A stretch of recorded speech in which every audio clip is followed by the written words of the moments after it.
اعوذ باللہ من الشیطان الرجیم بسم اللہ الرحمن الرحیم قاف والقرآن المجید۔ یہ صورت مبارکہ حروف مقطعات میں سے قاف سے شروع ہو رہی ہے۔ اس مناسبت سے اس صورت کا نام سورہ قاف ہے، جو 45 آیات اور 3 رکوعات پر یہ صورت مشتمل ہے، اور اس صورت میں اسلام کے بنیادی عقائد کا ذکر ہے۔ اسلام کے عقائد میں سے عقیدہ آخرت کو بنیادی اہمیت حاصل ہے۔ یہی وہ عقیدہ ہے جو انسان کے قول و فعل میں ذمہ داری کا احساس پیدا کرتا ہے، اور اگر یہ عقیدہ دل میں پیوست ہو جائے تو وہ ہر وقت انسان کو اس بات کی یاد دلاتا رہتا ہے کہ اسے اپنے ہر کام میں اللہ تعالیٰ کے سامنے جواب دینا ہے، اور پھر یہ عقیدہ انسان کو گناہوں، جرائم اور ناانصافیوں سے دور رکھنے میں بڑا اہم کردار ادا کرتا ہے۔ اس لیے قرآن کریم نے آخرت کی زندگی کو یاد دلانے پر بہت زور دیا ہے، اور اسی کا نتیجہ تھا کہ صحابہ کرام رضی اللہ عنہم اجمعین ہر وقت آخرت کی زندگی کو بہتر بنانے کی فکر میں لگے رہتے تھے۔ اللہ یہ فکر ہم میں بھی پیدا فرمائے۔ سورت کی ابتدائی آیات میں اللہ تبارک و تعالی نے مشرکین کے تعجب کا ذکر کیا ہے۔ بل عجبوا ان جاءهم منذر منهم فقال الكافرون هذا شيء عجیب، بلکہ انہوں نے اس بات پر حیرت کا اظہار کیا، تعجب کیا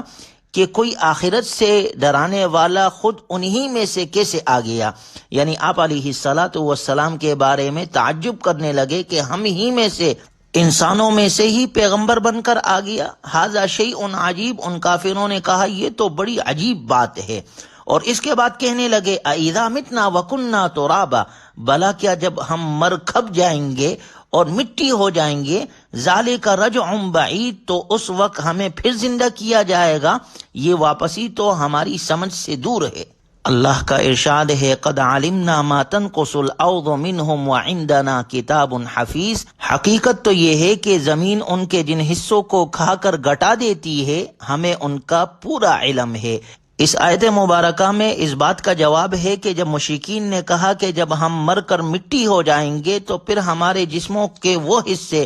دوبارہ کیسے جمع ہوں گے جن کو مٹی کھا چکی ہے، اللہ تعالیٰ کا ارشاد ہے تمہارے جسموں کے جن جن حصوں کو مٹی کھا جاتی ہے ان سب کا ہمیں پورا علم ہے، اس لیے ان کو دوبارہ بحال کر دینا ہمارے لیے کچھ بھی مشکل نہیں ہے۔ اور اگلی آیات میں اللہ تبارک و تعالی نے بطور مثال کے ذکر کیا ہے افلم ينظروا الى السماء فوقهم كيف بنيناها، کیا یہ لوگ آسمان کو نہیں دیکھتے ہم نے اسے کیسے بنایا ہے، اور وزیناها کیسے مزین کیا ہے،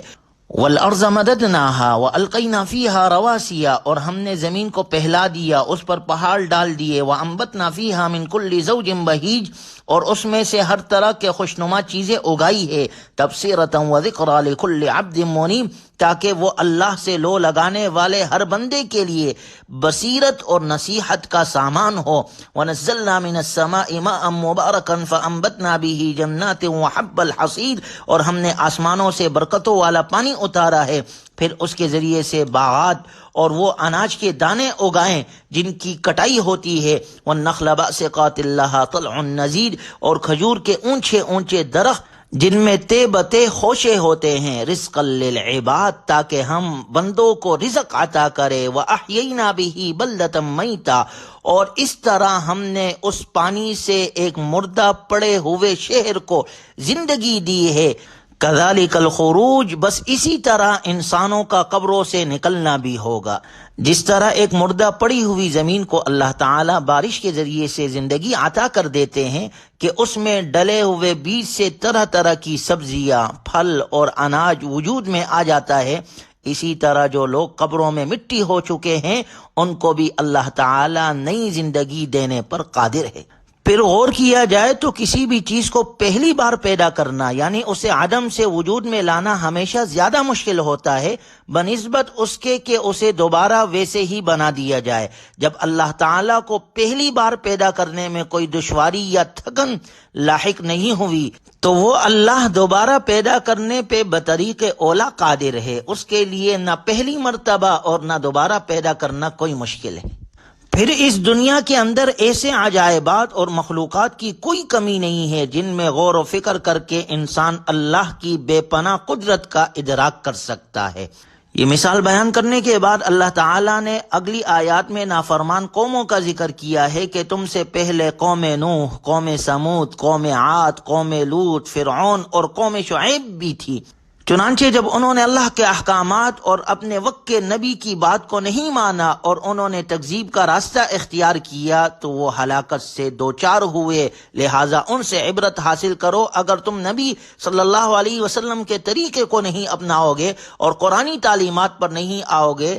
اور نافرمانی کو نہیں چھوڑو گے تو اللہ کے عذاب سے بچ نہیں سکتے۔ اگلے رکوع میں اللہ کا ارشاد ہے وَلَقَدْ خَلَقْنَا الْإِنسَانَ وَنَعْلَمُ مَا تُوَسْوِسُ بِهِ نَفْسُهُ، اور حقیقت یہ ہے کہ ہم نے انسان کو پیدا کیا ہے اور اس کے دل میں جو خیالات آتے ہیں ان تک سے ہم خوب واقف ہے۔ وَنَحْنُ أَقْرَبُ إِلَيْهِ مِنْ حَبْلِ الْوَرِيدِ، اور ہم اس کی شے رگ سے بھی زیادہ اس کے قریب ہے۔ یہ صورت مبارکہ انسان کو اس کی مسئولیت کا احساس دلاتی ہے کہ انسان کے دل میں جو وساوس اور خیالات گزرتے ہیں ان تک کا اللہ کو علم ہے، اللہ تو اس کو بھی جانتا ہے۔ اور آگے فرمایا اذ یتلقی المتلقیان عن الیمین وعن الشمال قعید، اس وقت بھی جب اعمال کو لکھنے والے دو فرشتے لکھ رہے ہوتے ہیں، ایک دائیں جانب دوسرا بائیں جانب بیٹھا ہوتا ہے۔ یعنی اللہ تبارک و تعالیٰ نے انسان کے تمام اچھے برے کاموں کو ریکارڈ کرنے کے لیے دو فرشتے مقرر فرما رکھے ہیں جو ہر وقت اس کے دائیں اور بائیں موجود ہوتے ہیں، لیکن یہ انتظام صرف اس لیے کیا گیا ہے تاکہ انسان کے اعمال نامے کو قیامت کے دن خود اس کے سامنے حجت کے طور پہ پیش کیا جا سکے، ورنہ اللہ تعالیٰ کو انسان کے اعمال جاننے کے لیے کسی اور کی مدد کی ضرورت نہیں، کیونکہ وہ ہر انسان کے دل میں پیدا ہونے والے خیالات تک سے خوب واقف ہے اور انسان کی شے رگ سے بھی زیادہ اس کے قریب ہے۔ اگلی آیت میں اللہ تبارک و تعالی کا ارشاد ہے ما یلفظ من قول الا لدیہ رقیب عتید، انسان کوئی لفظ زبان سے نکال نہیں پاتا مگر اس پر ایک نگراں مقرر ہوتا ہے، ہر وقت لکھنے کے لیے تیار ہے۔ وجاءت سکرۃ الموت بالحق، اور موت کی سختی سچ مچ آنے والی ہے۔ ذالک ما کنت منہ تحید، اے انسان یہ وہ چیز ہے جس سے تو بدکتا ہے۔ ونفخ فی الصور ذالک یوم الوعید، اور سور پھونکا جانے والا ہے، یہ وہ دن ہوگا جس سے ڈرایا جاتا ہے۔ وجاءت کل نفس معها سائق وشہید، اور ہر شخص اس طرح آئے گا کہ اس کے ساتھ ایک ہنکانے والا ہوگا اور ایک گواہی دینے والا۔ مراد اس سے وہی دو فرشتے ہوئے جو دنیا میں اس کا نامہ اعمال لکھا کرتے تھے۔ اور پھر میدان حشر میں انسان کو اپنے اعمال کا حساب اور جواب دینا ہوگا۔ سورت کے آخری رکوع میں اللہ کا ارشاد ہے کہ جب جہنمیوں کو جہنم میں ڈالا جائے گا، یوم نقول لجہنم هل امتلأت وتقول هل من مزید، اور وہ وقت یاد رکھو جب ہم جہنم سے کہیں گے کہ کیا تو بھر گئی ہے، یعنی نافرمانوں سے، تو وہ کہے گی حل من مزید، کیا کچھ اور بھی ہے؟ اللہ ہماری حفاظت فرمائے۔ یعنی جہنم یہ کہے گی کہ میں اور لوگوں کو بھی لینے کے لیے تیار ہوں، جبکہ اس کے مقابلے میں فرمانبرداروں کا ذکر ہے وَأُزْلِفَتِ الْجَنَّةُ لِلْمُتَّقِينَ غَيْرَ بَعِيدٍ، اور پرہیزگاروں کے لیے جنت اتنی قریب کر دی جائے گی کہ کچھ بھی دور نہیں رہے گی۔ هَذَا مَا تُوعَدُونَ لِكُلِّ أَوَّابٍ حَفِيظٍ، اور ان سے کہا جائے گا یہ ہے وہ چیز جس کا تم سے دنیا میں وعدہ کیا جاتا تھا، اور ہر اس شخص کے لیے ہے جو اللہ سے خوب لو لگائے ہوئے ہیں۔ من خشی الرحمن بالغیب وجاء بقلب منیب،